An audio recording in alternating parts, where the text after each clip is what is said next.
Good morning বন্ধুরা, এখন বাজে 6:45। তো আমি কি করছি জানো? তোমরা তো এখন সবাই ঘুমাচ্ছ, আর আজকে সানডে, তো সবাই আরামে ঘুমাচ্ছ।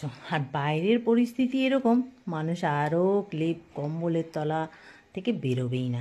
আর আমি কটায় উঠেছি জানো? আমার এভরিডে 5টায় ওঠা, 4:30 5টা। আর আজকে কি করছি বলো তো?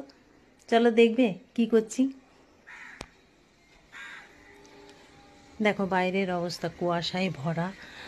আর এই দেখো লোকজন খুব কম আজকে। আর আমি দেখো এই দেখো এগুলো সব ধুয়ে ধায়ে রেখেছি, ফ্রিজ থেকে সব নামিয়ে রেখেছি। কেন বলো তো? এই যে কথায় আছে না, কারুর পৌষ মাস তো কারুর সর্বনাশ। তো পৌষ মাস এবারে তো ক্রিসমাস চলে গেছে, এইবারে তো এইসবও করতে হবে। কালকে ভোরবেলা উঠে ঘর ঝুল ঝাড়ু দিয়ে ঝেড়েছি, আজকে ফ্রিজটা নিয়ে বসবো। মানে ঘরটার ঝাড় দেওয়া হয়ে গেছে, আমার বাসি কাজ ঘরটার ঝাড় দিয়েছি, খালি মুছিনি। এখন ফ্রিজটা পরিষ্কার করব, সব নামিয়ে রেখেছি। কটা বাজে তোমরা হয়তো ভাববে মিথ্যা কথা বলছি, 6:45 বাজে। এগুলো ধুয়ে আনলাম, এগুলো শুকনো করবো। এই দেখো এগুলো সবজি রাখার নেট, এগুলো সবজি রাখলে না সবজি জল জল হয় না, ড্রাই থাকে। তো যাই হোক, এগুলো এবার শুকিয়ে নেবো, ধুয়ে নিয়ে এসছি। চলো আমি এবার আমার কাজ সেরে নিই, তোমরা ঘুমাও। এবার কর্তামশাই চলে আসবে, সে পাটনা গেছে ডিউটি। এবার পাটনা থেকে কত সবজি আনবে সেগুলো আবার পরিষ্কার করো।